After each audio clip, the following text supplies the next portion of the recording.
Welcome to Christ the Center, your weekly conversation of Reformed theology. This is episode number 584. My name is Camden Busey. I'm pastor of Hope Orthodox Presbyterian Church in Grayslake, Illinois, and I'm ecstatic to be back today. I don't use that adjective very often, but the reason is we have a very special episode. We're having a live Voss group. We're testing out a webinar, and we have a whole bunch of people online participating in this conversation to come. But let me introduce to you the panelists first. We have Dr. Lane Tipton, who serves as professor of biblical and systematic theology at Westminster Theological Seminary in Glenside, Pennsylvania. He's also pastor of Trinity OPC in Easton, PA. Hi, Lane. Welcome back. It's great to speak with you. Camden, as always, it's a delight. Yeah, it's a special night. It is a Voss group. It's the next installment of Voss group, but not a normal one, because we're also welcoming to the program our dear friend. We have Danny Olinger. Danny serves as the General Secretary for the OPC's Committee on Christian Education. Welcome back, Danny. It's great to speak with you, too. Hey, thanks, Camden. Yeah, well, Danny was with us, obviously, for the Reform Forum Conference back in October. And Danny was a special speaker for our VIP dinner, which we always host the night before the conference begins. So we had a wonderful evening again. This is the second year now that we've gone to a place in Lake Forest, Illinois called Market House on the Square. And we had a great dinner, a great time of fellowship and conversation. And Danny was able to speak to us about Geerhardus Vos and much of his work and influence. Now, of course, if you don't have it, you need to get a copy. But Danny is the author of this wonderful book shown on the video, Geerhardus Vos, Reformed Biblical Theologian, Confessional Presbyterian, and it's been published by none other than us, by Reformed Forum. And it's a tremendous book. I can't say enough about it, and I know we've been mentioning it a lot and talking about it. I'm trying not to burn the listeners out and and talk about the book too much, but we're so thankful that we've sold a tremendous amount of copies. I don't think it's any proprietary info, but Ryan Noah, who's in the stream as well, might be able to give me a thumbs up or thumbs down. But last I checked, we're in the ballpark of 700 to 750 copies that have been sold. Beautiful. And sent out. Yeah, I'm getting a thumbs up from Mr. Noah. Which is great. It is, and to think about this wonderful book, which is well worth it and deserving of a title, but I couldn't say more. Now, for other publishers, maybe that's peanuts, insignificant. But if you think about it, the hardcore Voss devotees, people who love Reformed biblical theology, and to think that even after just a couple months, there are that many out there who've been reading the book, and that's just the hardcover that's been going out. I don't think that includes the Kindle copies and the ebook copies, and so we just pray and look to the Lord to spread more and more of this theology around the world. I just shared a photo of a friend of ours, Jim Van Drunen, who is Mark Van Drunen's father. Mark's a board member at Reform Forum. He's a PCA elder out in Hudson, Ohio. But Jim Van Drunen just took a copy of the book to Myanmar and delivered it to president of the seminary out in Myanmar. And so Voss is making the rounds. And so it's a wonderful thing we're able to join today and speak about Voss and talk about his influence on some significant theologians, some of our theological heroes. Danny, I love the outline you sent, and we're going to be talking about how Voss has been influential in the lives of many people. We'll talk about Machen, Van Til, Stonehouse, several others. But even before we speak about those people, I'd love for you, Danny, just to share with us how you were introduced to Voss. How did you come to learn about him, and how did you come to fall in love with him? Yeah, well, I had heard about Voss, but when I went to Westminster Seminary in California, I met Jim Dennison, and he explained Voss to me, and I got very excited about it. But I was also in love with Diane and wanted to come back and marry her. And so I different kind of love. Yeah, came back. As Lane knows, I really outkicked my coverage with Diane, but came back to Ohio and looked up Charlie Dennison in Pittsburgh, and he was really the one who taught me everything. And I was thinking about that in preparation for this evening, and that how Charlie came to learn about Voss, and then how Jim came to learn about Voss. Charlie was a Geneva College graduate, and he went to a Banner of Truth conference in 1966, and he heard Edmund Clowney. Gershner was the headliner of the conference, but Clowney really sparked Charlie's interest, and Charlie ended up enrolling at Westminster. And in his first semester, he just so happened to take Dick Gaffin's class on New Testament theology, which would eventually become Dick's class on Acts and Paul. And Charlie was just loved every second of it, and just read everything that Dick put before him from Voss, and totally captured what Voss was saying. So Charlie gets ordained in the OPC in 1972, and he becomes a pastor in Fairton, New Jersey. It's South Jersey, and he's putting to practice what he learned about Voss, and he's preaching Vossian sermons. And his older brother Jim comes to visit during a holiday, and he hears Charlie preach on Isaiah's little apocalypse, chapters 24 through 27, and it blows Jim away. He just can't believe, what he heard, and what Charlie, the Christ-centeredness of the message. And so they're having lunch back at Charlie's house, and Jim's going, "Who are you reading? Was it Young?" And Charlie goes, "No." So Kyle and Delich, no. And he goes, and anyone who knows Jim Dennison, no one has read more commentaries than Jim. And finally, Charlie just says to him, I'm just reading the text. I'm just reading the text.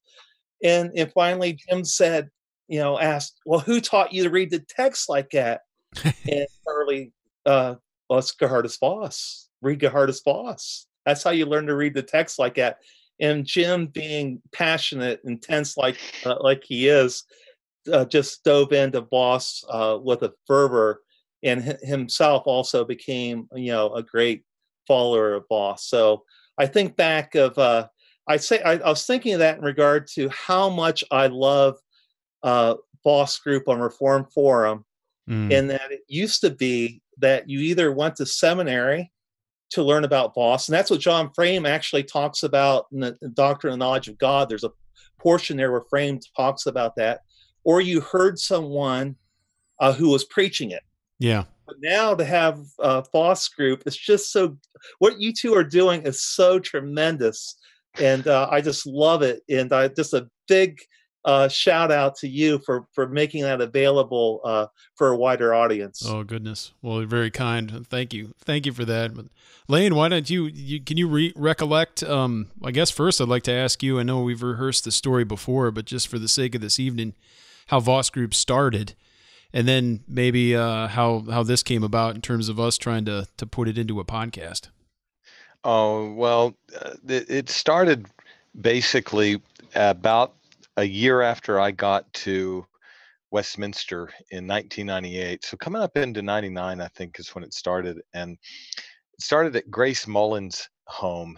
And right before it moved to Grace's, there were some students who were doing some studies in Voss or Gaffin or Murray or something like that. And as the study started moving toward Grace's place, which it did pretty quickly, we decided to just start focusing on things Voss had written. And we studied Grace and Glory, portions of the Biblical Theology. I believe we did Gaffin's Resurrection and Redemption. Danny and Camden, you both remember, I think things we did more than this, and it really did develop into something once a month on a Friday night, no more than 20 people sitting down, reading through Voss, and having really rich fellowship in the truth as Voss was kind of guiding us and leading us, and we were starting to understand some things together that were just really encouraging.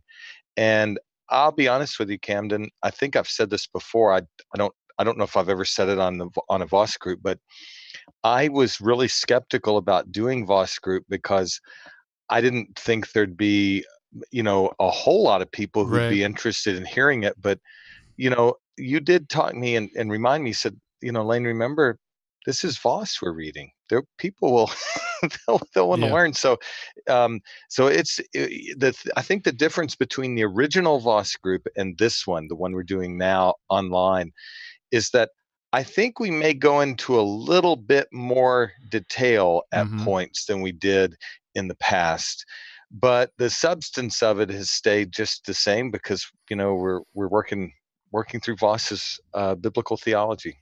It's been fun.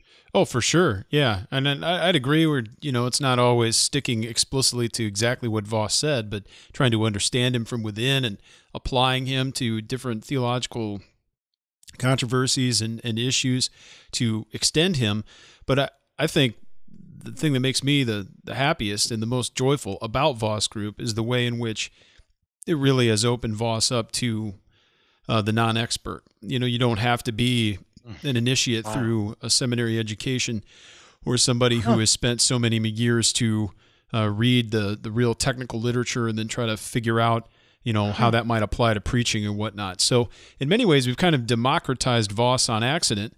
Well, not entirely. I didn't even. That wasn't even my plan. I just wanted to do Voss Group. Well, right. That's great. And it's just the way God uses the technology that it's just more accessible. And that was a problem for me before even moving to seminary, and it was the reason we started Reformed Forum to begin with. Is where I lived prior to moving to Philadelphia. I didn't have any Reformed people or Reformed churches to go to or Reformed people to speak with. And so I always felt like I was reading and studying in isolation. And then when I finally was able to move out to Westminster, I was having conversations every day, all the time. Probably too many of them, if you talk to my wife. and so, and no, that's true for you too. But then we're talking to Jim Cassidy and Jeff Waddington. We were able to, sit down, have a conversation, and think about this and say, you know what? Why don't we record some of these? And there's these things called podcasts now. And they said, what's a podcast? It's like an internet radio show. So we can record it, put it online. And what most people might not remember is that you were our very first guest. We didn't do guests for about 20. Yeah. In the first, we didn't do outside guests for about 20 episodes or so.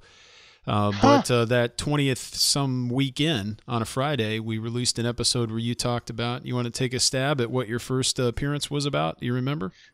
Well, there have been so many. I'm going to guess it was about Van Til's Theology of the Trinity. Nope. That was later. Close. It was about the Gaffin Festschrift. Oh, really? The Gaffin Festschrift? Because it had just come out. Oh, that you and Jeff had been a good while. Had edited that. So anyway, that just goes to show, Voss's influence extends widely. I know it's reached down to Colombia. I know a lot of people in Japan bought the Kindle edition of the Voss bio. That's great. Hey, I'm gonna announce this. I don't know if anyone knows it, but I gave a copy. I didn't get Danny to sign it. We're OP and not into that sort of thing. But Danny signs them. I know he'd do it. I just didn't want it. I didn't want it. I gave the book to each Westminster faculty member. Yeah. Just a beautiful thing. It's a way to spread it. Deeply appreciative. In fact, Danny, just today, someone on faculty mentioned how much they appreciated the volume, and I was. I heard that myself from a faculty member I was having a phone conversation with last week. That's great. Yeah, we're glad it's getting around and people are really, really enjoying it and learning. And we're not the only ones. The point of what we're talking about, exactly. It's worth every cent. So get a copy here. But the way I want to connect this is that obviously we love Voss. I know many of our listeners and the people certainly that are on the program tonight watching and participating love Voss as well. But we're just part of a larger story. Voss has been influential on many theologians. And maybe there was a bit of a quiet time where the Voss's influence might have appeared to kind of dim and wasn't as effective or influential, where we trust we're in something of a renaissance, if we might call it that. But if we go back, we can see Voss's hand and his influence upon many important theologians. And then obviously many of these theologians have in turn influenced many other people in their kind of theological family tree. But Danny, I want to start off by just asking you about some of the basics here. You know, the first person perhaps we can talk about is J. Gresham Machen. I have his portrait right over my head here. He looks down upon me every day as I study the Word. You see, I've got Calvin behind me there. I've got 2 diplomas, but then Voss, Calvin, or Machen, Calvin, Van Til on the other wall. Yeah, there you go. And we've got Luther on the other side, so I'm well flanked by men who keep me accountable. Danny, what could we say about Voss's influence upon Machen? It's a big question, but how would you say what might be the thing that we can really grasp onto where we really see the fingerprints of Voss on Machen's life and theology? Yeah, big question. I would go back to the fact that when he gets to Princeton, Machen gets to Princeton in 1902, 1903, he doesn't really appreciate Voss. As a matter of fact, from his personal notebooks, it appears that Voss frustrates him greatly.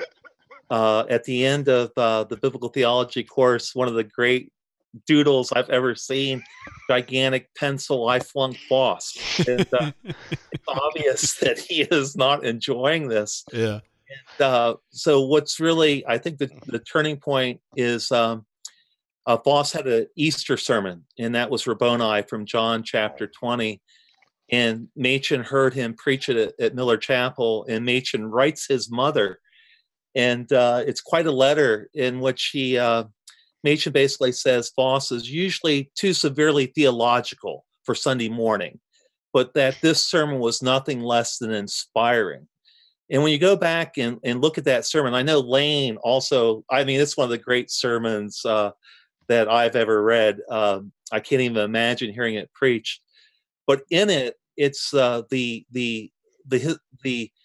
risen Christ meeting this believer and coming to her in this tenderness of love and reaching out to her, but yet the fact that it's all predicated on the historicity of the event.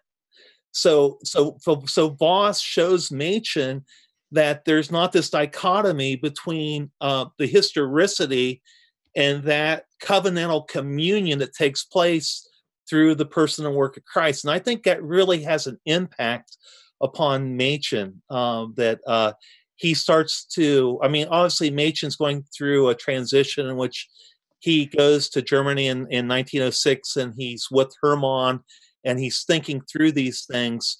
But really, if you start to look at what he's doing later on and like the origin of Paul's religion or what his faith or some of his, obviously Christianity and liberalism, Machen keeps on coming back to the fact that you do not have to have a separation between history and theology, as the critics are saying, and also that Christ is not that you're not looking at Jesus as a moral reformer or teacher or great man or example. You're primarily looking at him as the Redeemer, as the Son of God come in the flesh.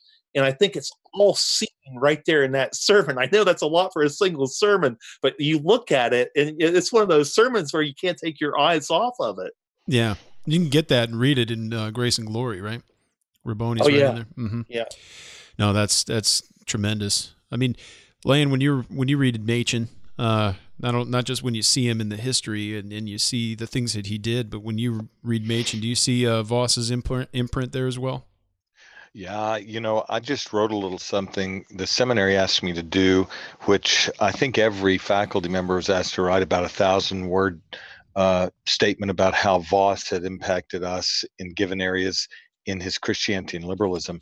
And I was just struck afresh that when he's talking about the supernaturalism and theocentrism of the kingdom, of which Christ is Lord, the ascended Christ, and lays such great emphasis on that historical transition that occasions resurrection and ascension and so on. I was really struck by the way you can see Machen grasping I think Danny says it this way, and I love the way he puts it, the movement away from idea to event. Mm. And that event being the actual historical calendar time crucifixion and glorification of Christ. Mm-hmm. Yeah, Machen, obviously a significant person here for us in the OPC especially, but he's a huge figure for American Presbyterianism just in general, and even beyond Presbyterianism. He, in many ways, was the leader of the fundamentalists in the early 20th century, and things changed a lot when he passed away.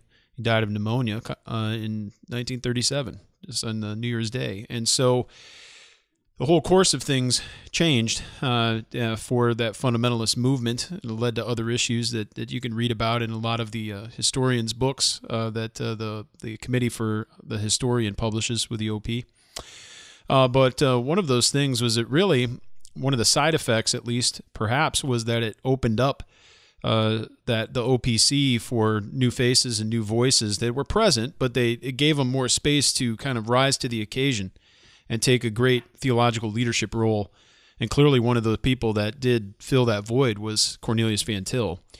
Van Til, there's an ongoing question, which is how much was Machen in line with Van Til's apologetic? Now, that might sound like a backwards way to ask it, because Machen, of course, was supposed to teach apologetics at Princeton, and, we'll just say it didn't work out. And Van Til eventually made his way there and kind of taught as an instructor. But then Van Til, you can read about it in Mather's biography, eventually was called to Westminster Seminary many, many times, but he finally succumbed to the hard recruiting of J. Gresham Machen at the encouragement of Stonehouse and other people.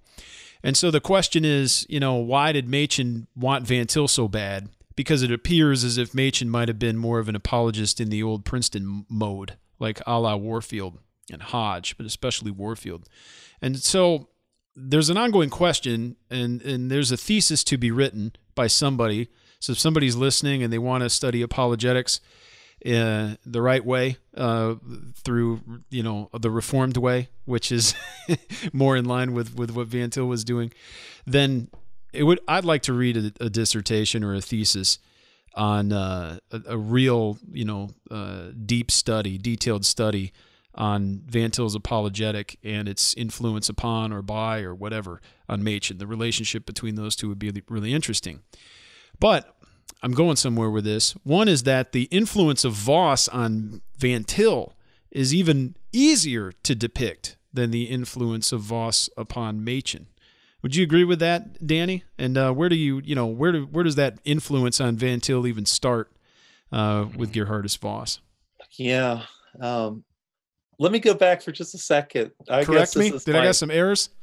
Well, Machen, after the Scopes trial and after he was offered the presidency of Bryan University in 1927, was very careful to make sure that if you had to name, a term, he wanted to be called Reformed, and he really didn't like the fundamentalist term, but he thought if it was over against liberalism, if those were the options, you can call him a fundamentalist. But he, every day of the week, wanted to be called Reformed. So, that's a good caveat. Good point there.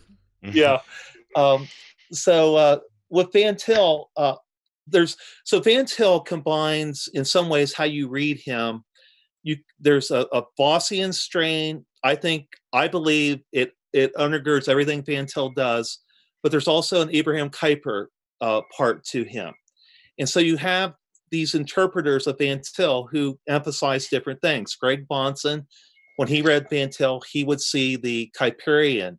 When Bill Dennison would read Van Til, he would see the Vossian. I agree with Bill. I think Lane agrees with Bill. And I think it's grounded in a philosophy of history. And I believe that's the key to understanding the connection between Van Til and Voss, in that eschatology presupposes a philosophy of history. Yeah, that's definitely there. That's significant. But the thing about it is that some of the Van Tilian interpreters haven't always seen that thread. And it causes great harm to your understanding of his theology and his apologetic. Because if you don't get the Vossian import and a two-age eschatology that is coursing through the veins of everything that Van Til does, you're not going to understand anything.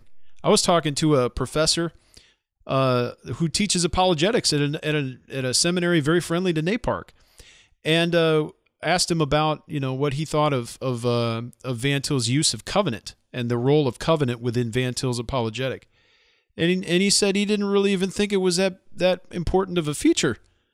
I about had a heart attack because I don't understand how you miss that if you read any of Van Til, but Voss is all the way through his works. And if you miss the Vossian import in the biblical theology, the two-age eschatology, the antithesis, the federal representation of Adam and Christ and what that means, you might as well just close up your books and go do something else.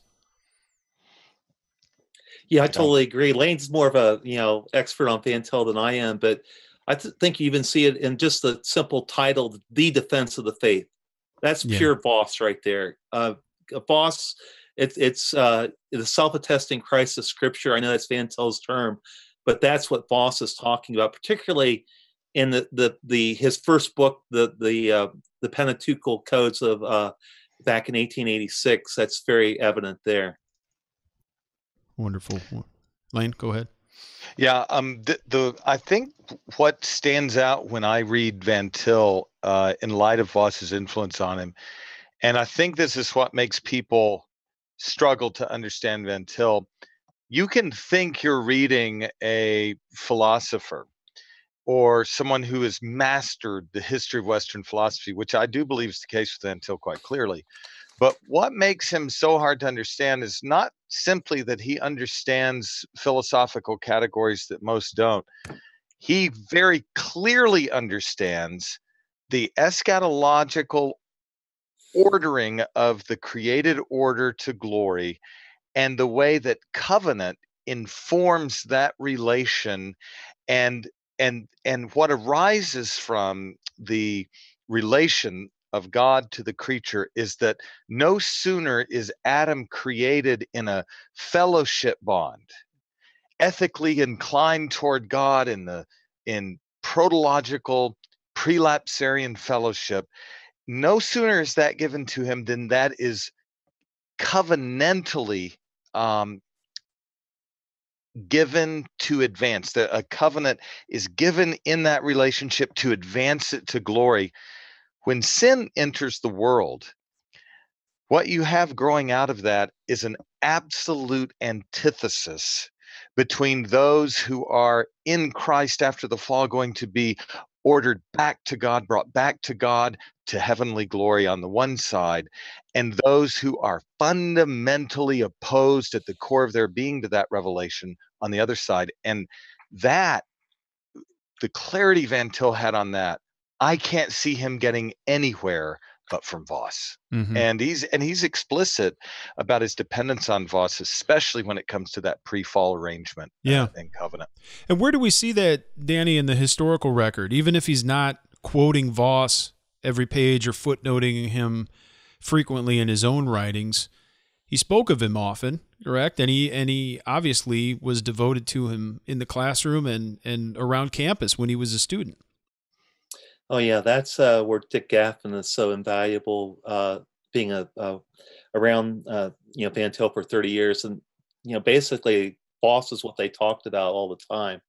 And so I tell the story in the biography, that in the footnote, that Dick was writing his dissertation on the resurrection and redemption, the centrality of the resurrection, and Paul's theology, and Van Til wanted him to contribute to the fest trip, Jerusalem and Athens, and Dick didn't have time, and he kept on turning him down, and finally Van Til asked him, "Well, what do you have time to do?" And he says, "Well, I think I could do something on the first chapter of my dissertation. It has to do with Voss." And Van Til just lit up and just was so excited that Dick was going to do that, and that becomes the chapter, was the interpretation of Paul, or whatever, that chapter is in that book. And I love the story when it's also in the footnote in the book, in that how much Charles Erdman irked Van Til. And he irked him as much as he irked Machen. And he said, so Van Til would say, there'd be a couple of us down in Voss's class, because after World War I, no one took Voss's classes. He was thought as a German. It's just unpatriotic at Princeton. And Van Til would say the door, there'd be a whole classroom. You couldn't get into Erdman talking about Peter the Rock, the stumbling block. And according to Dick Gaffin, it was like Van Til really was also upset about that form of preaching, which was moralistic and following the example rather than a redemptive historical exegesis of the text. Everything that they were doing in Voss's classroom, only there's like 5 of them. Yeah, for sure. Do we know, this is just a question off the top of my head, do we have indication or know anything about the preachers that Van Til grew up under when he was in Highland and, Munster, Dyer area? I don't know. I do not. Although I've been thinking about, one person I didn't put in the book was R.B. Kuyper. And I tried to be disciplined enough not to follow too many rabbit trails. But it's interesting that when Geerhardus Vos took the appointment to Princeton in 1893, Klaus Kuyper, R.B.'s father, was one of the people who was appointed to replace Voss at the school.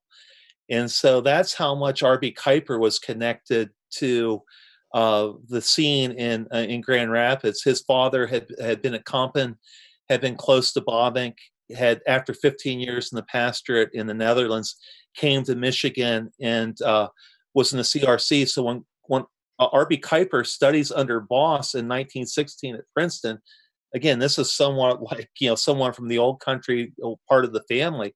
So that when Machen starts Westminster in 1929, he's hand-picking perhaps, 4 of the great students that Voss has in the last 15 years of his of service at Princeton to be founding faculty at Westminster. So again, that's where you start to see this tie between the two.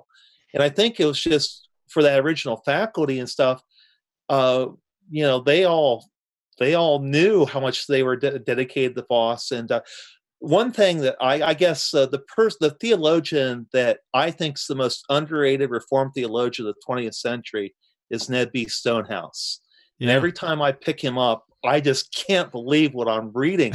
I mean, so there's this great article that is in the second year of the Westminster Journal on Debilius and the relationship between faith and history.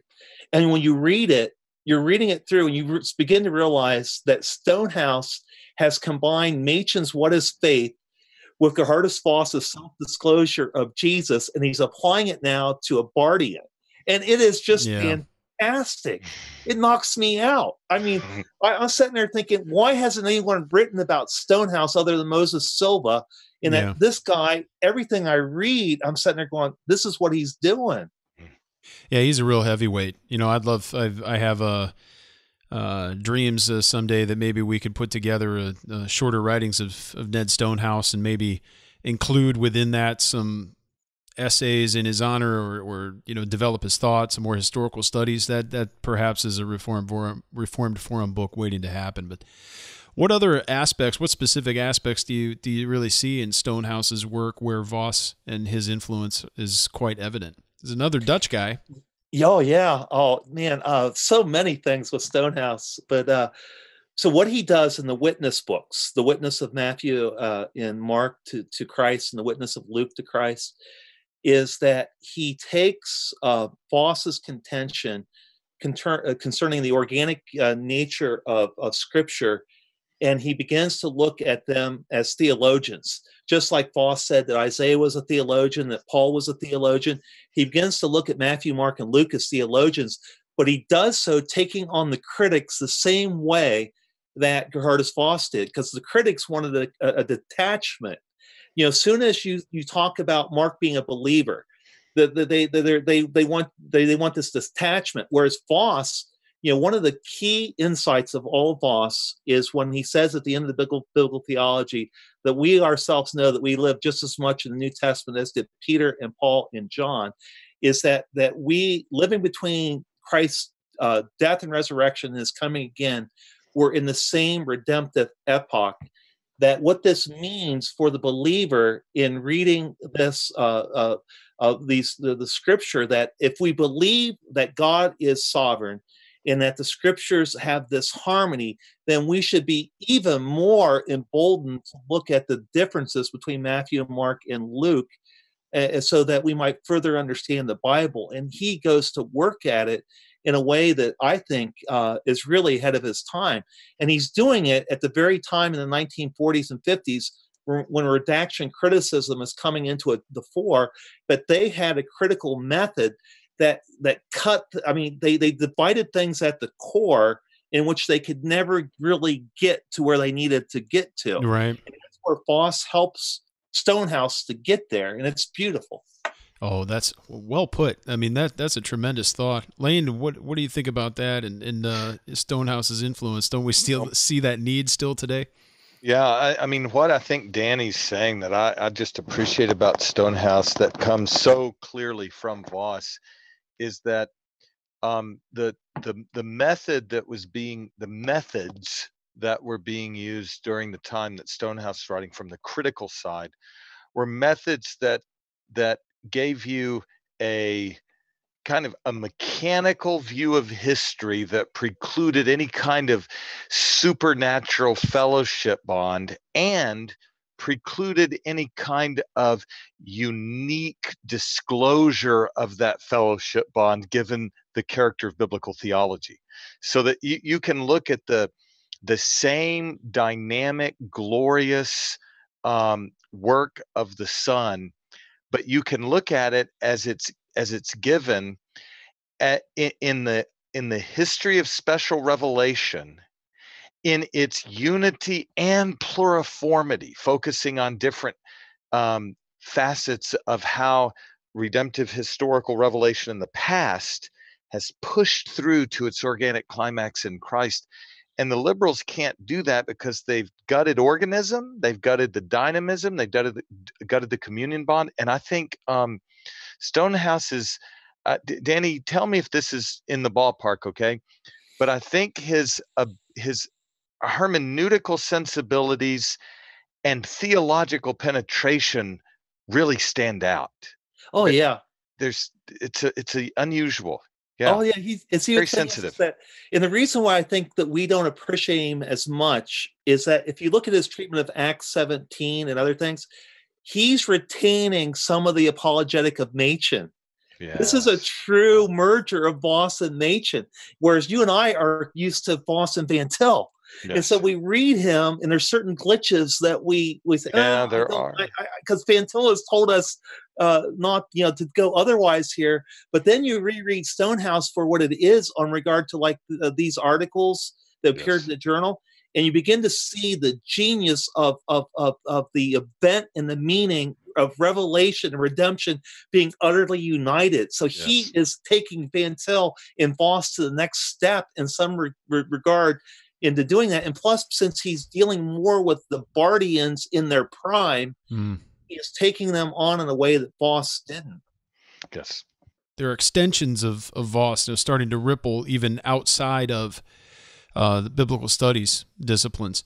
With Stonehouse, you definitely have a New Testament theologian, a New Testament interpreter par excellence, who's known throughout evangelicalism and throughout Reformed theology as well. He started ETS, didn't he? He was one of the founders, if not the founder, of the Evangelical Theological Society. But if Stonehouse is a superb example of demonstrating the relationship of organic and periodic principles of revelation with Voss and carrying on that legacy, then we have with John Murray an excellent example of how biblical theology relates to a different loci, to systematic theology. How do we see Voss at work there in the life of Murray, and where is Murray so helpful in maybe showing us that aspect of Voss and his usefulness? Yeah, well, I'm going to turn it over to Lane in a second, but you really had, since 1929, you've had 4 individuals that really taught systematics at Westminster in the main, who have combined the systematics and biblical theology. You had Murray up until 1966. Then you had Norman Shepherd. Then you had Dick Gaffin. Then you have Lane sitting in that chair. Now, 3 of those men loved Voss and 1 didn't. Shepherd was not enamored with Voss. And the reason being, one of these things is not like the other. Yeah. Yeah. And the reason being is that Voss based so much upon the covenant of works and the covenant of life, and it drove Shepherd crazy. And so Shepherd, and you would think that Shepherd would love Voss because of the union of Christ, which had been his dissertation topic. And Murray had been so indebted to union with Christ. But I'm not saying Shepherd definitely respected Voss, but he didn't love him.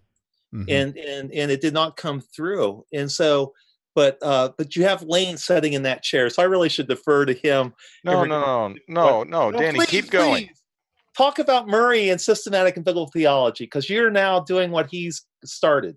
Well, one of the things that Murray was so concerned to avoid is the tendency, Gaffin talks about this as well, is the tendency for systematic theology to dehistoricize biblical revelation. And what we mean by that is this, that the systematic theological method takes a locus approach, looks at topics, and those topics have in view the Bible as a finished product, the canon as it's closed, the 2 testaments are exegeted according to their topical teaching: God, man, sin, Christ, salvation, church, last thing, Scripture.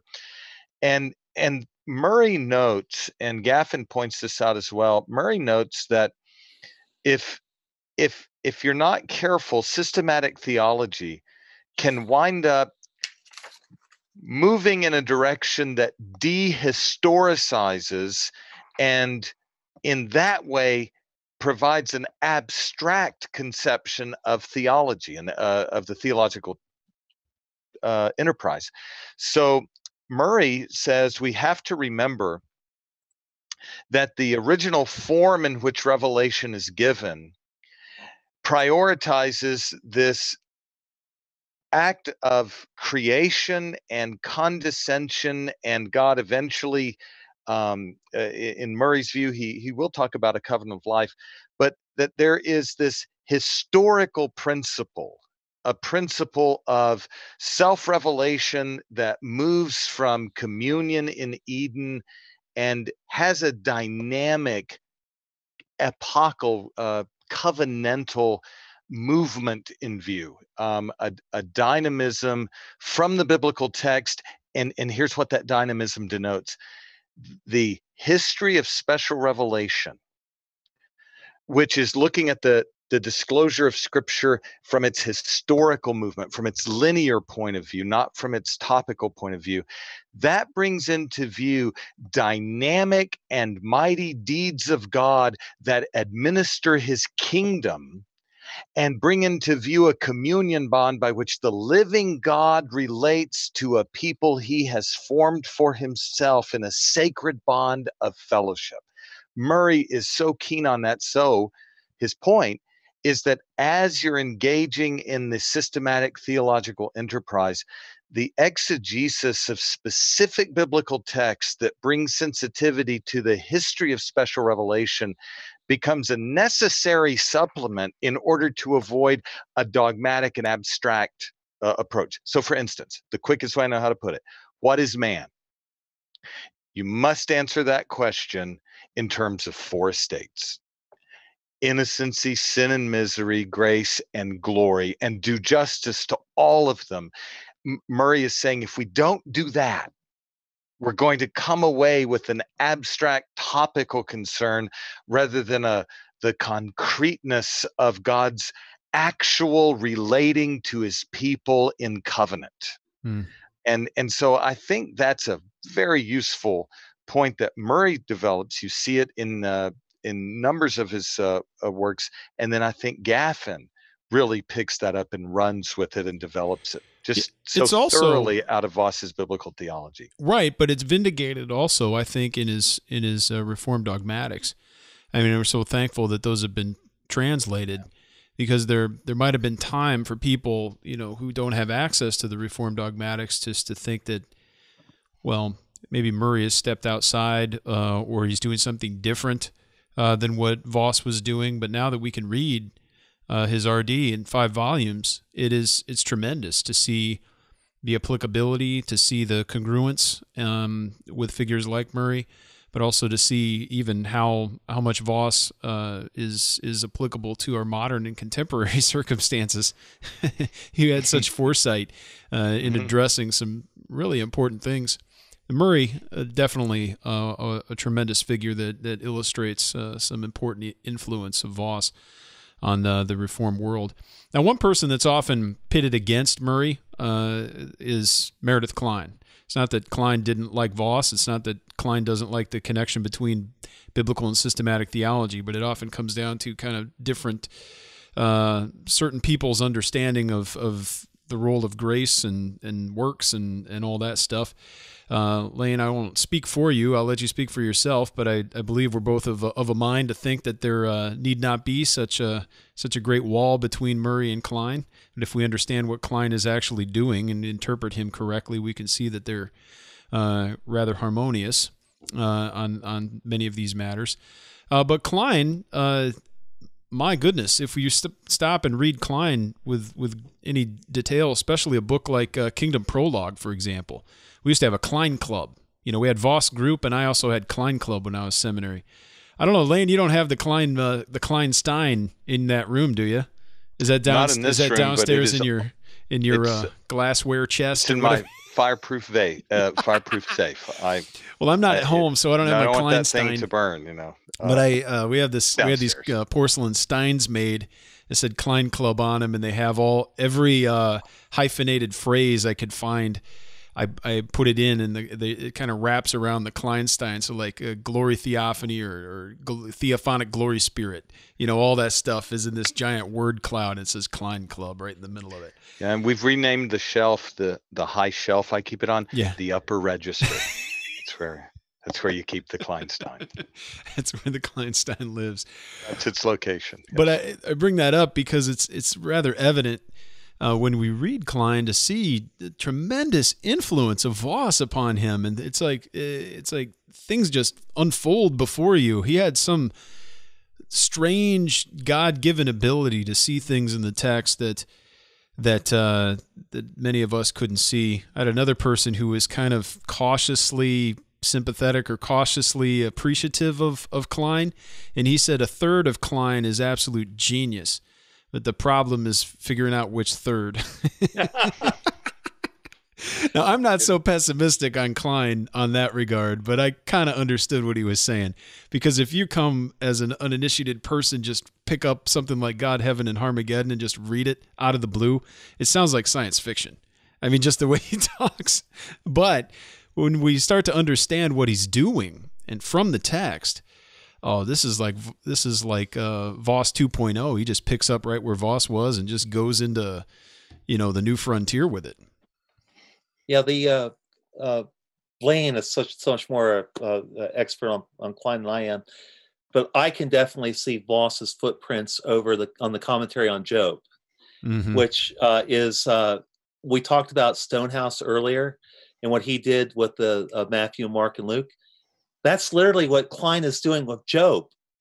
Kline makes a statement in there in that commentary that in regard to these poetic utterances and these that what you have is a theology being written, and there's a historicity but a theology, and what he's getting you to is this Job is moving you along to where will you confess God to be your only good even in the middle of the night? I think that's chapter 35 or so. That's like every sermon that Voss preaches. Yeah. It's I mean, so when you read that Job commentary, I just think of Voss because that's what he's doing there. But the other one, obviously, is Image of the Spirit. Images of the Spirit Oh, is it's one of my really favorites. going to the Old Testament Hmm. with what Voss did in the New Testament with eschatology, the Pauline eschatology. Yeah, the first chapter of Images of the Yeah. Spirit is just gold. I love that chapter. It was so instrumental for me in at least the last constructive chapter of my dissertation, soon to be published in modified form, hopefully in the fall.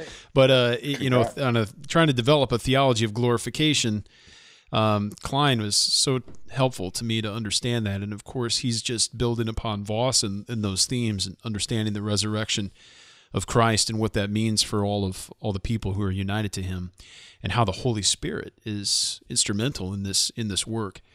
Kline is certainly a significant figure there.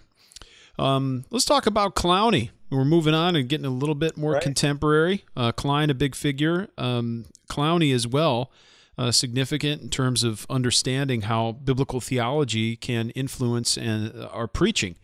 And I hope we can get to a point where most churches, and as churches continue to perhaps fill vacant pulpits, they start to look for this and start to get in like a nose for it, right? So that they can sniff out and try to find people that are being faithful to the redemptive historical character of the text. The text, I guess what Clowney can teach us, and what I'd love for you to show us, is that it's not just a hermeneutic. There is a redemptive historical hermeneutic, but there can also be a way in which our homiletic, our preaching, can unfold this in helpful ways. Yeah, Clowney, what he does. So in the 1950s, when Clowney comes on the faculty at Westminster, that's when biblical theology, in the critical sense, was at its glory, its height. But it was all descriptive. And Clowney comes along and he says, no, it isn't descriptive. He's running with that statement of Voss that we know ourselves that live just as much in the New Testament as Peter, Paul, and John. And he's saying in preaching that this is that Christ's death and resurrection is your salvation. And he's bringing it to bear in a way that you're participating in what Christ has done. And so he puts that forward in his book, in Preaching and Biblical Theology. It's a series of lectures done in 1958. They are published in 1961, and it's really he's trying to take grace and glory, and he's trying to explain it to like say David and Goliath, how you can't just preach David and Goliath in the moralistic way, but rather need to preach it as in a redemptive way, and how it shows forth Jesus Christ. And so that's what Clowney's endeavoring to do with preaching. Yeah. Well, Lane, you may recall, and you as well, Danny, that for a time at Voss Group, we were actually working through a Clowney book. So there's reason for that. Yeah. It's helpful. No, John, I think I love what Clowney does on ecclesiology and biblical theology, even some of his unpublished stuff. His work on the temple and other things is really profound. He's dealing with what he's doing there is he's taking a Vossian insight. And I think you talk about dissertation, someone should probably should work on this, but Clowney understands that Jesus Christ is the servant of the covenant and the Lord of the covenant, and he's bringing them together always. And so it's an aspect of glorifying and enjoying the Lord. The first question, the catechism, in that as Lord we owe our Savior, our King, all glory, but as servant he is the one who is condescended that we might enjoy. Yeah. And Clowney's understanding that. That's great. That's great. What do we do then with the real contemporary figures? We're getting now to people that are still with us, in many ways still active, still working. A guest we've had on Christ the Center several times is a real father in the faith to all three of us, and that's Richard Gaffin Jr. Who can we point to any other person who's still living who has done more to advance the awareness and knowledge of Geerhardus Vos? Absolutely not. How really though has Dr. Gaffin extended Voss's theology in his own way? What's unique to Gaffin's treatment of Voss?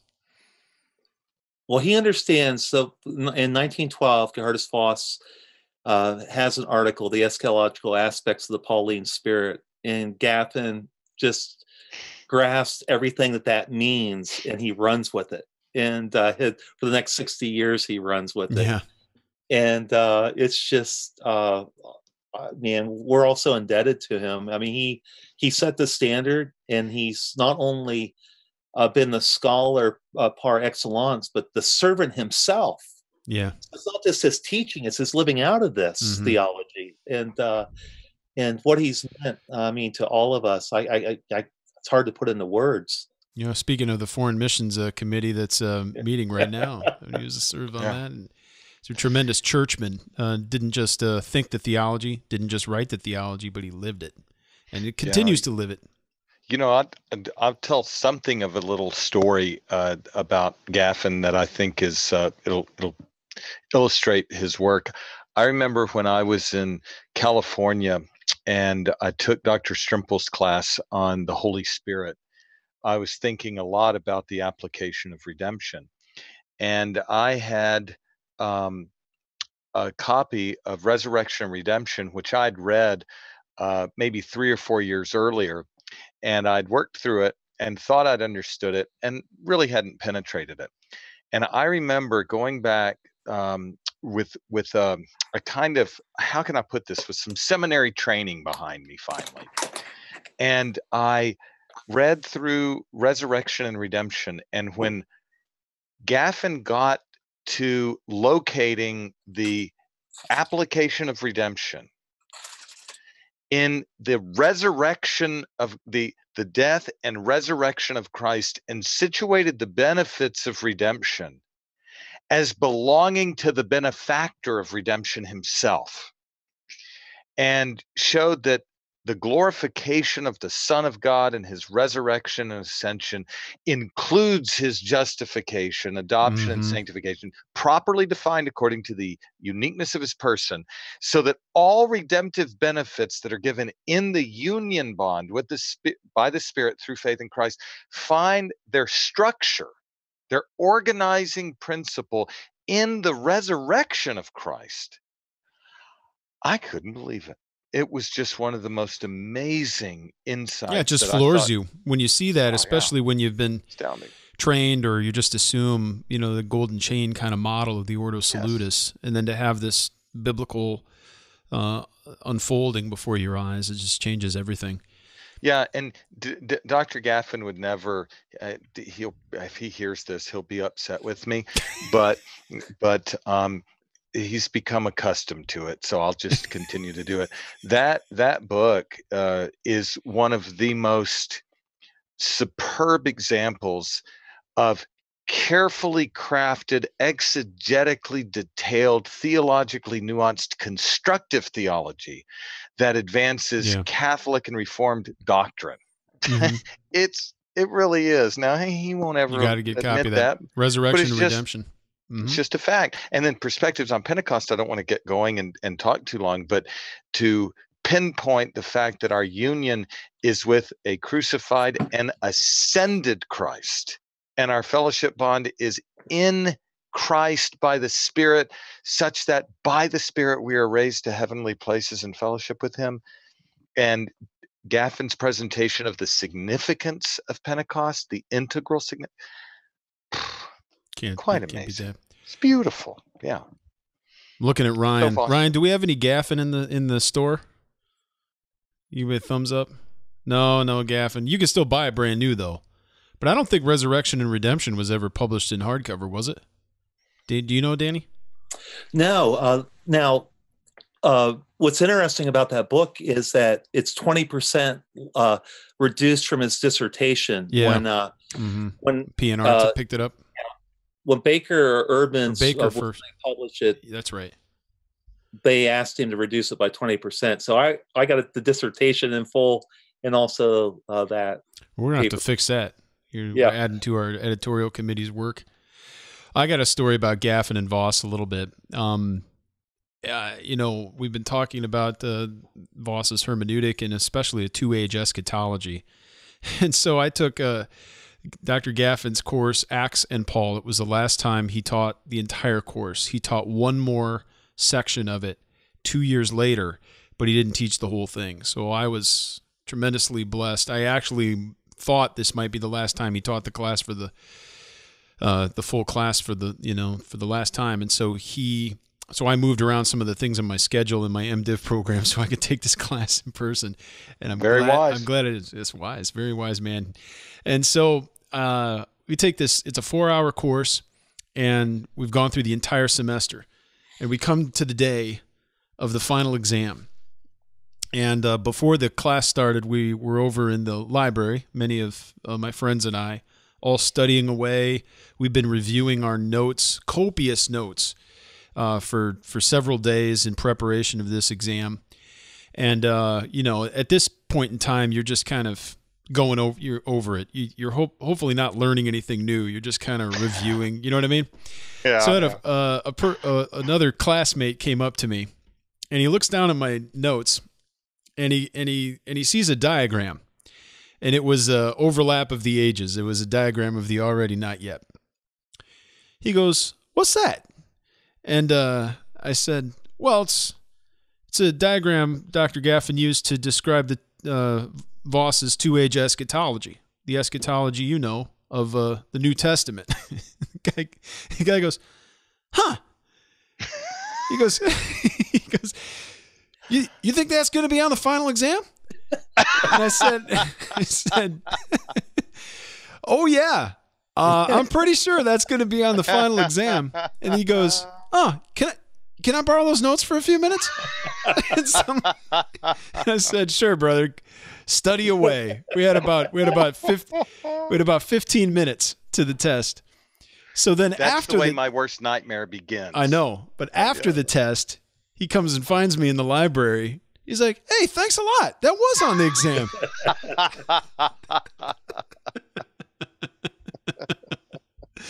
I don't want to know his grade, but there you go. Maybe that guy, I hope, never forgot. Voss, two-age eschatology, probably going to be on the test in a Gaffin class. There you go. Anyway, that brings us really to the end of at least many of the figures we wanted to talk about today. It's been really fun, but we've got plenty of time to talk about other questions and whatnot. So we've got a chat room open. Again, a reminder for those who are listening after the fact, as this comes out as an episode of Christ the Center, this has been a tremendous and a special. It's been a tremendous time to do this. But we wanted to do this as a very special thank you to many people, people that have come to the VIP dinner, special supporters of Reformed Forum, several of them, as well as the people that have purchased the hardcover book directly from the Reformed Forum store online. We're so thankful. We know many people did a pre-order and bought the book. A lot of them there was a deal going on, but then there have been other deals out of our hands that have arisen, through the Westminster Bookstore and other places where you could have saved a few dollars had you waited. And I honestly felt a little bad about that. It wasn't our intention. We didn't set those prices. We're thankful that people are able to get the book at a reduced rate, but I also wanted to do something extra special for our early supporters and for the people that really wanted to get this book and that signed up even before having seen it and paid and ordered the book. We hope that you haven't been disappointed. I know I can't imagine that you would, but we can't say enough about the book and Danny's work and his scholarship, and also in how the book turned out from the printer. But this has been a thank you for all of you, and I want to take the time now even just to say again, thank you so much. Thanks for supporting the work here at Reformed Forum. We love doing what we do. We can't believe that we get to do it, and you make it possible. And by making this possible, we pray that more and more people will come to know about the deep riches within the Scriptures, and that more and more people will come to know our risen and ascended Savior, Jesus Christ. So that's what we're about, and this night has been about that. But we want to open up the floor now for folks who might want to ask a question. We see several people have a virtual hand raised, so I'm told in the chat room that there's an option for you, an ability There's been some confusion because this was supposed to be a webinar, and I tested this last week. Things didn't necessarily work out, and this started as a regular meeting. But I still see people are able to raise their hands. So there's one of two ways if you're watching live, listening live. You can either raise your virtual hand, and I'll unmute you, and you can introduce yourself after I call on you and ask a question. The other way is if you don't see that virtual hand and you still want to ask a question, you could just chat in the group chat, and I'll keep my eyes on that. But the first question I saw is coming from Adam T. McNeil. I'm going to unmute you and lower your hand. Adam, you there? Yep. Hey, how's it going, Adam? It's good to talk to you. Doing well. Yeah. Thanks for having this available. Really Absolutely. It's good to see you as well. We got the video running. So what's going on? What are your thoughts on Voss? Well, I was hoping to ask was probably an impossible question, but if anyone can handle it, it's this group. So I'm just thinking through Voss, at least in the Eschatology of the New Testament article from ISBE, taking that majority reform view on Romans 11:26, that the mass conversion of Jews before the return of Christ. But then Vossians like Ritter Boss, well, not Ritter Boss necessarily, but Bavinck and Ritter Boss and Gaffin and Clowney and others taking that more nuanced approach of, at the risk of being simplistic, elect Jews and elect Gentiles who are the Israel of God coming to faith up until the parousia. Mm-hmm. So I guess my impossible question is, how did the Voss disciples have that more nuanced approach, and Voss himself perhaps didn't, at least in the Eschatology of the New Testament article, if that makes any sense? Danny or Lane, you got to take a stab at this one. It's a significant question. Yeah, it's a fantastic question, and it's stated very well. So the ISB article is in 1915, so it was probably written around 1913 or so, before it appeared. I do think Adam represented Voss correctly. I don't know, if it was. I guess I would take a look at Berkouwer actually to see what he says, and my gut says Berkouwer might have been a person there, but I don't know the answer. Lane, do you have any thoughts on that? Well, I really, it's not something that I've given detailed attention to. I could speak out in terms of my instincts, but I don't trust them. I haven't done enough. So I don't want to say something that I can't say myself either. And regrettably, this has been something kind of on my list of things I'd like to study, various interpretations on those passages. And it's been many years. Question, Adam. Mm-hmm. Oh, sorry, Camden. No, I'm just saying it's been many years since I've really spent extended amounts of time on those texts in this regard, and so I'd like to nuance my own view, and I'd like to study that and see the differences of the exegetical views of those figures. But you've given me something to add to my own reading list now. Yeah, the only thing I can recall is maybe 20 years ago reading a paper by Lee Irons on the subject, but that's been at least 20 years ago or somewhere in there.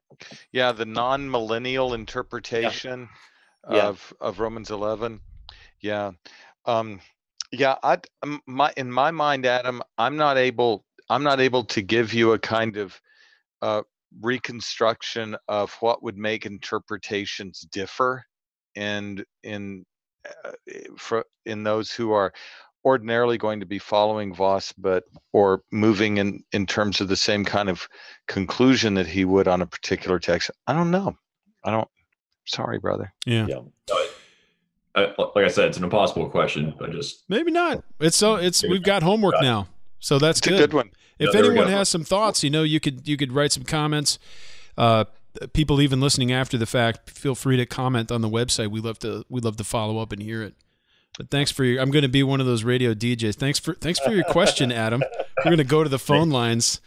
It's good to see you, Adam. Have a good one. Thanks. Thank you, brother. Thank you. The next hand up I saw, at least the virtual hand, Kelly Kraft. I'm going to unmute him. Hey, Kelly. It's good to guys, talk to how you we again. doing? How are you? Doing well. I wanted to ask maybe Lane, Dr. Tipton, and about Voss. Very appreciative of his biblical theology and how influential it's been. Even in contemporary days in Reformed circles, we see a renewed interest in biblical theology. And while recognizing his brilliance, maybe my particular question is, are there any ways in which, being almost 100 years after Voss's main works, how and what areas do you think we can still improve on his work? And maybe a particular area of question I would ask you, and for your insight, is in Voss's biblical theology, he moves from Moses, and he has a section on prophetism where you guys are at now in the series, and then to Christ, but he kind of eclipses David, and David's the narrative and the whole covenant there in redemptive history. I just wonder maybe if that's one area in which if Voss could extend his work, in which he would maybe do more work in, or if you have any other insights in which we can extend Voss. Well, I'll tell you what I'm thinking about, and then I want to punt the David question in terms of the structure of biblical theology to Danny. See what he says. I've got a thought or two, but I think his will be better than mine. But in terms of the question, I think one of the things that it struck me recently that needs to be developed is the integration of Voss's, some of the things Voss is doing with his theology of the Trinity and the divine person of the mediator need to be more organically related to the history of special revelation, or to covenant more specifically. So for instance, to give you an example, if you read through Voss's Dogmatics, he has an amazing discussion on the relations of the Trinitarian persons. He talks about subsistent relations. He talks about relations of origin. He talks about relations of coherence. And out of those categories develops, I know we're not talking about his influence on Van Til right now, but out of those categories develops a lot of the Trinitarianism of Van Til. Van Til's following Voss and Bavinck and some of the Princetonians. And so finding a way organically to integrate the theology of the processions, the theology of the missions, and bring a more full Trinitarianism into relation with the eschatological aspect of the Pauline conception of the Spirit, for instance. That's something that I think is a wide open field for Vossians and Van Tilians to develop. I'm personally interested in doing that. So I wouldn't want to say that there's anything I want to go back and fundamentally change in Voss. I think he's fundamentally right. I think now is a time for a kind of flowering of what Voss has written on in terms of both the dogmatics on the one side and all of the wonderfully robust biblical theology on the other side, seeing those in more organic interface with one another, from the processions to the Visio Dei. That's a wonderful kind of broad-ranging project. And right now, my mind is turning to some of those Trinitarian issues. Well, Danny, we had spoken because we'd received another question through the Facebook page several weeks ago about some apparent holes in biblical theology, like why Voss doesn't treat certain eras of redemptive history or certain features at great length. And there could be historic reasons for that, correct? I mean, why does it appear that Voss might be heavy on some areas and not on others when there doesn't appear to be a direct, obvious theological or interpretive reason? Yeah. Well, one of the great things about having Machen's notebook is you begin to realize where he dates the classes, how much he has to scramble. Yeah. I mean, he's writing so much, and you're sitting there thinking, I don't know if anyone ever lifted up their head in this class. As much content there. This is, I mean, it's amazing he squeezes in so much that he does, but it's the fact of the matter is these are class notes that get put into book form. And I guess my guess is, and I'd love to hear what Lane would have to say, or Cam, you have to say, but I've always thought he was just kind of going along Acts 3:22 through 24 in regard to what's said there, and he's expanding upon it. Was always my guess, that Acts 3 was why it has the structure it does, and you don't see like a more treatment of David there. Yeah, Danny. Camden, did you want to speak to that? No, okay. I didn't. Danny, sorry, I didn't want to jump in. I'm getting excited, but I think that the deep structural insight that the biblical theology gives on this particular topic, that I think would be a surprise to even some of the listeners of the Voss group who hadn't read that section before we treated it. It's that you have a kind of incision that brings about the substance of realized eschatology in its earlier typical form. So as we've been moving through Voss's biblical theology, we've noted this principle that there's kind of an internal escalation in the process of redemptive revelation and the organic progressive movements. And here, I think Voss just opened up a horizon that will include, but within its parameters, supersede David altogether. Yeah, I like that. Yeah. So David, it's almost as though, however high David is, given the fundamental movement Acts 3 brings into view, David must, in the nature of the case, be superseded in this prophetic movement. So something in that ballpark. That's helpful, Danny. We've got some other questions. Thanks, Kelly, for that question. That's pretty provocative in a good way, thought-provoking. I've got two more virtual hands raised. Feel free to raise your hand if you got another question. But before we go to the hands raised, we got a question from Robert Cardona. Apologies if I'm not getting the pronunciation correct, but he writes in the chat. He says he's having some issues with the microphone. So he writes, within the context of influence, given Voss never joined the OPC, and yet he had such an enormous impact and influence on it, what would have the impact or influence looked like if he did join the OPC and left Princeton? Presumably perhaps also joining at Westminster. I realize that's a hypothetical and maybe difficult to answer. What do you think about that? We're going to have some sanctified historical imagination, Danny. What do you think might have been different in this alternative universe? Oh, I don't know if it'd be much different. What I think is that Kuyper and Van Til and Murray and Paul Woolley and Ed B. Stonehouse, they improved upon Voss in that they had Machen's ecclesiology, that conviction, and Voss did not have. He did not have the courage to do what was needed. Now, I think by 1936 he was frail, and I understand that. I would hope he would have done it in 1929. Mm-hmm. But I think that that what they combine the theology of Voss with the ecclesiology of Machen, and so in that regard, one of the interesting debates that you often hear is, should you go? So let's say there's an OPC in a certain place, two OPCs, and one of them, the preaching's better.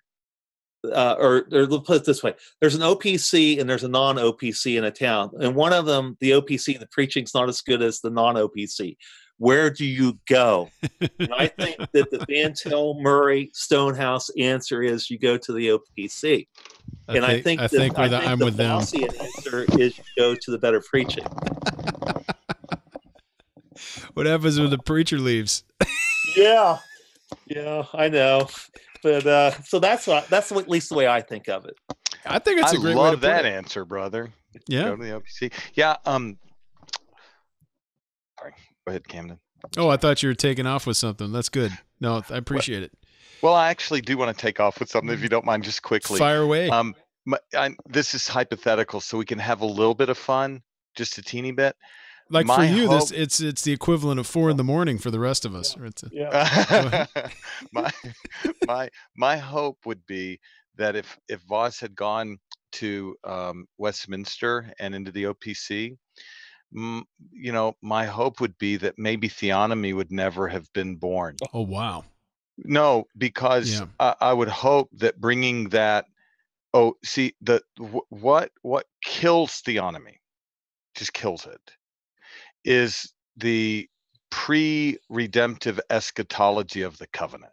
You can't, you cannot be theonomic if you understand the prelapsarian order and then the typical character of the theocratic kingdom.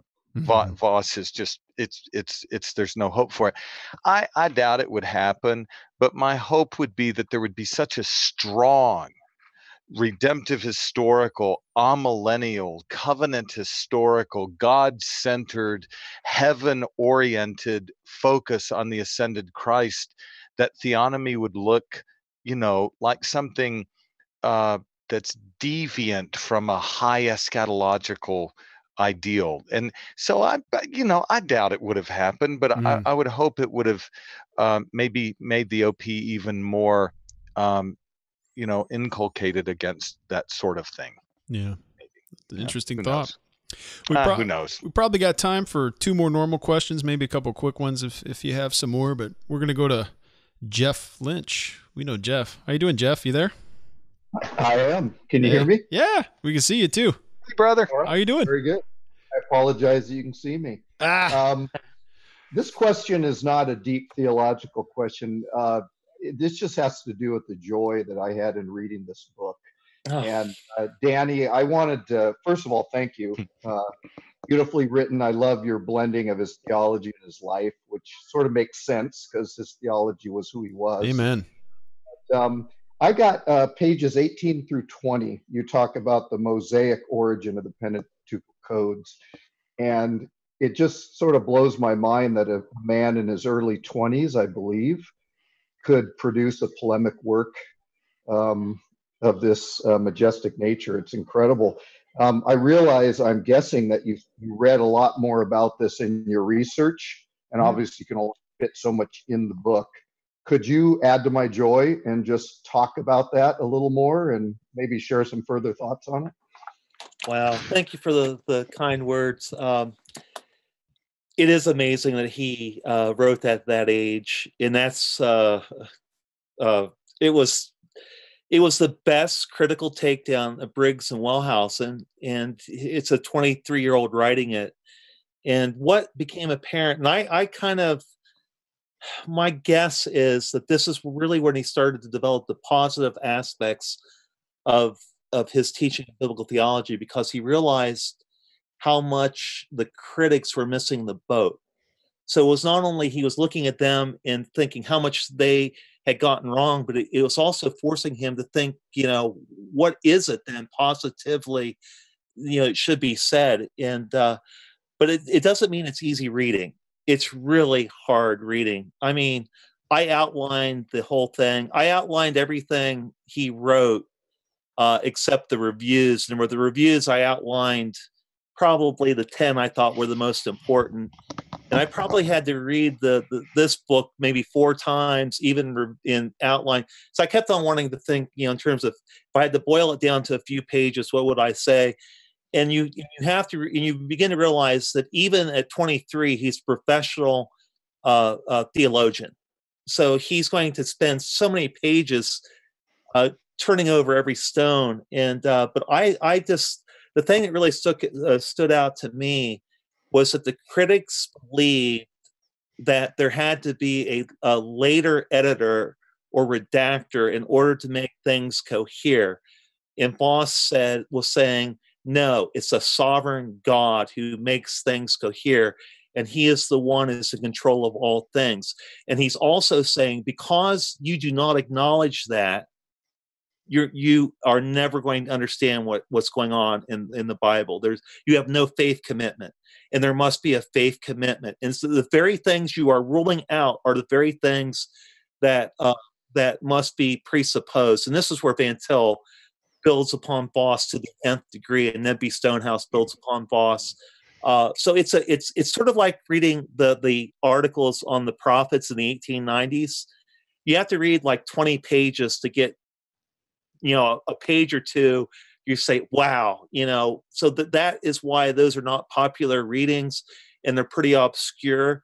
But if you persevere, what he says when, he, and the way I think of it is all these critics, they have no value anymore. And he was pointing out why they should have no value then, but then he'll say something positively, and you're sitting thinking, this could have been the article in and of itself, and how we probably would have written it today. And so in that sense, I think going back and rereading him is always a value there. No, that's good. Thanks, Right. Jeff. Tremendous question. We've got another online, Caleb Shea. I know I've been talking to Caleb over the email a little bit. Let me unmute Caleb. Caleb, you there? Hi, how are you guys doing? Great. Good to see you. Yeah, thanks so much for doing this. Yeah, I know you've been waiting to ask a question. I'm dying to hear it. Yeah, I've been itching. Yeah.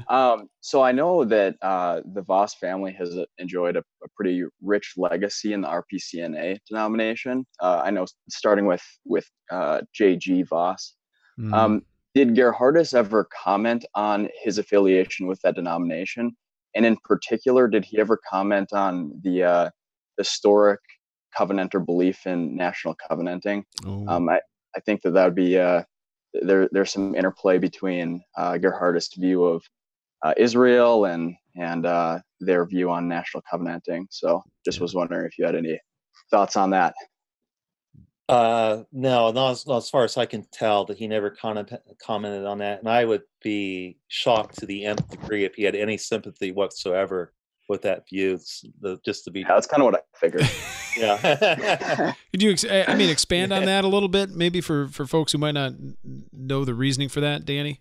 Yeah. Why would that shock you? I think that his all-millennialism is so extreme that I think the covenanter position lends itself to a post-mill position. I think in that view. Although the younger RPCNA individuals both have maybe 20 years ago led Thou 8 being repealed and have done other things, have been, I think, very encouraging. But as far as that aspect, I would think that it lends itself to a post-mill view. Sure. Lane, do you have any thoughts on that one?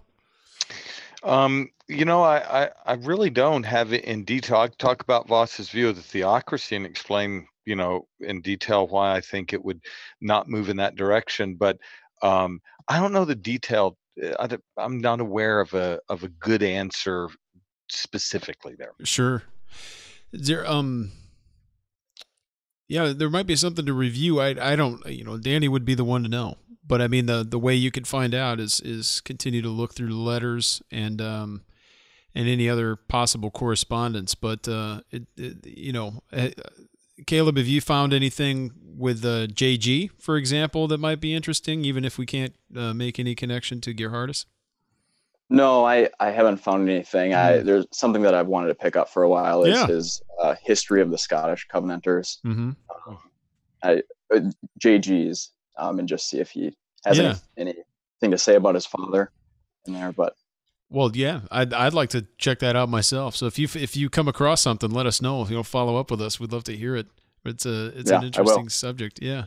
I think that Voss was so very appreciative of the pastor he had in Santa Ana. He was very, very thankful for that. I know that JG went to Westminster Seminary in 1938 for his master's. After that year of sabbatical in 1937, where he was back in California, and so I think there was a deep appreciation on Voss's part, at least from what I can, reading between the lines, for the tradition. But in regard to those particular aspects of the tradition, in the way I would read his eschatology of the Psalter, I think that he would not follow his son on certain things there. Yeah. I think we can cover about 2 more questions. We've got actively two hands raised, and we could follow up another day. So this doesn't need to be the last time we do this. This has also not only been a special thank you for all of you, but kind of in a way an experiment or a trial run to see if we might be able to host more virtual events down the road, do a few of these a year. I think it'd be fun. I'd like to do it, but maybe we can cover different topics in the process. But we got a familiar face to the folks that come to the Reformed Forum Conference, Mark Goddard. Hey, Mark, how's it going? You there? Yeah, I'm here. Yes, it's going well. I guess kind of a basic question that on biblical theology. It seems like whenever discussions of Voss and the subject come up, there's people that come back and accuse him of being a liberal because he's talking about biblical theology, and that's supposedly owned by the liberals or Hegelian or something. When we're going through the book, and it's clear that he's not with the liberals, but if you could just give any comments on that. Mm-hmm. Was there any reaction to Voss, Danny, early on, perhaps, or even later, just by engaging in the very discipline of biblical theology? How much work do you think he had to do to distinguish himself from that? I don't think he had to do much work. I think, particularly being at Princeton, the stronghold of orthodoxy, and his being siding with Warfield. I mean, best friends of Warfield, and so I don't think that really was something he had to battle. I think that Dick Gaffin probably had to battle a little bit more, particularly in the 1970s when Dick was writing some of those great articles in which he wanted to rename systematic theology, biblical theology, things like that. So I think he probably had to deal with it a little bit more. Lane, would that be your read also? Yeah, that would definitely be my read as well. And I think I will say this. I do know that there are some who will note that when Voss is talking about redemptive organism, that he can use language that might sound to some untrained ears like Hegelianism or some kind of, synthesis over time or something. Yeah, but if you if you read Voss, he's so trenchant, very similar to Van Til, so trenchant in critiquing all forms of historicism, so clear-minded in penetrating the critical categories that he was dealing with. Just, for lack of a better way to put it, just read the self-disclosure. Yeah, I think the thing is that if you talk about Voss and his reputation during his lifetime, think of the 3 guys that stood by him so firmly. William Green recruits him. You couldn't have after Charles Hodge's death. William Green was the standard for conservative Presbyterianism. Then B.B. Warfield, and then J. Gresham Machen. I mean, you couldn't put 3 more. I mean, those are the 3 guys you would pick in the Presbyterian Church for 50 years, and they're all standing beside Voss. I think his personal reputation was in that way. He didn't really have to deal with it. Very good. Let's go to Adam, and then Bob Tarullo, of all people, snuck in, so he wants to ask a question too. So we got time. We got time for Bob, of course. Adam, I'm unmuting. I don't have a last name on the username, but Adam, can you hear? Are you there? Yep. Hey, I can hear. Can you hear me, guys? Oh, hey, he's been hiding. Hey, how you guys doing? That's not Adam. It's Christopher. Yeah. I appreciate. Hey, I appreciate what you guys are doing so much. Yeah, thanks. Hey, I had a question. I'm curious about what your thoughts are on who would have influenced Voss homiletically. I mean, his sermons in Grace and Glory are so unique. They have such a distinct quality to them. Who do you think influenced him homiletically? Great question. Yeah, I would say his dad. I mean, that's the one I would think is his dad. Are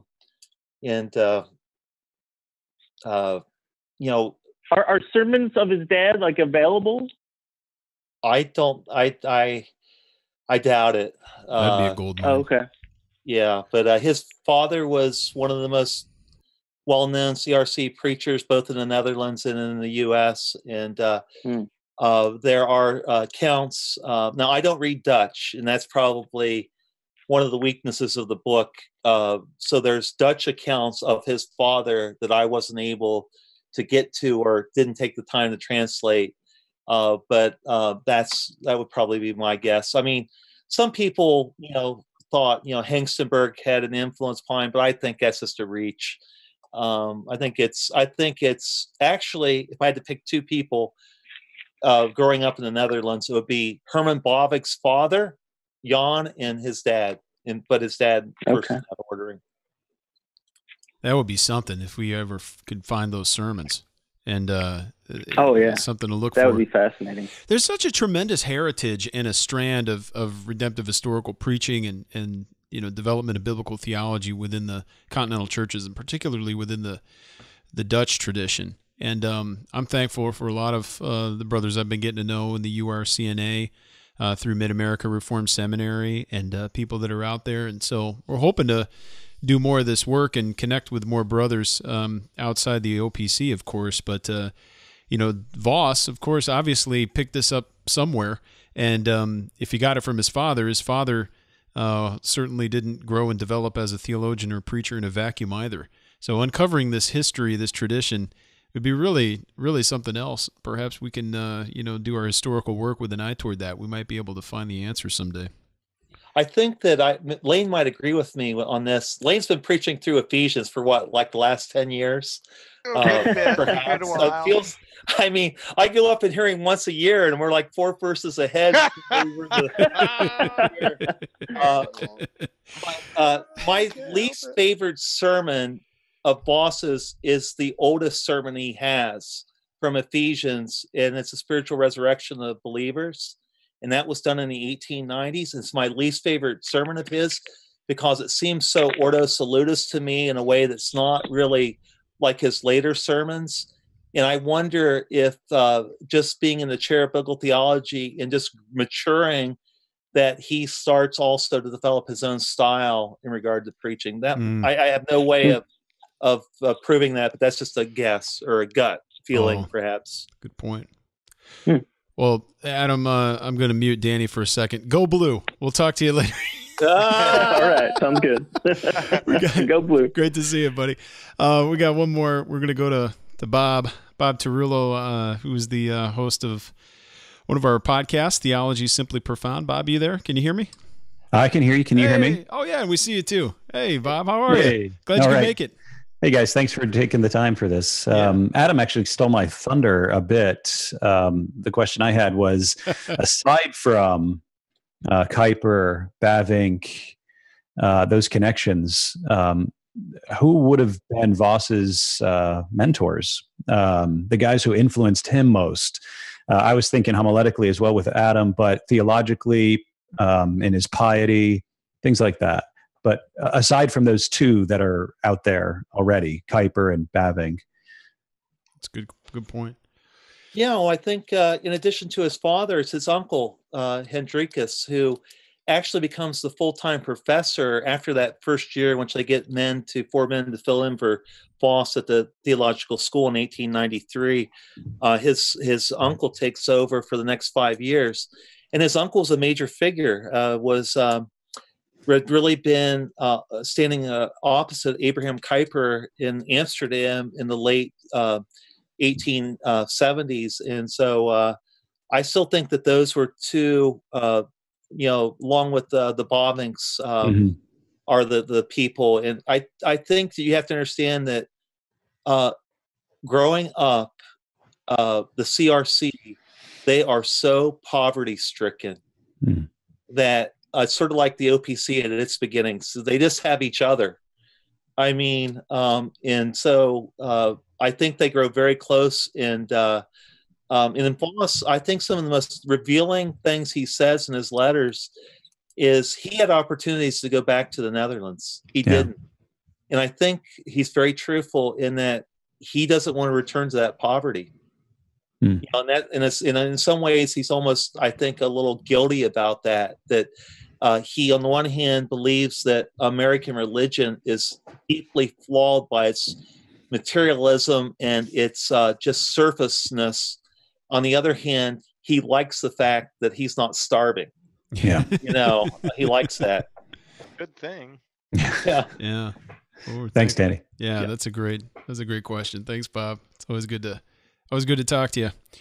Wow, there's been a lot going on, and there's been a lot of things that we've been able to cover tonight. Just in this, well, I guess it's been an hour 42 now, so we've been going on for a while. So I just want to take the time again to thank everybody for joining us, and it's been tremendous. This has been fun. We hope we can do more of this in the future. And for those of you who are listening after the fact, who are listening to the recording, of course, you can continue on the conversation either through Facebook or Twitter. You can also put a comment directly on the website under this episode, and we'll try to get back to you and engage in the conversation that way. But thanks so much for joining us again, Lane. Danny, it's always a pleasure. You can't say Just enough. A wonderful time.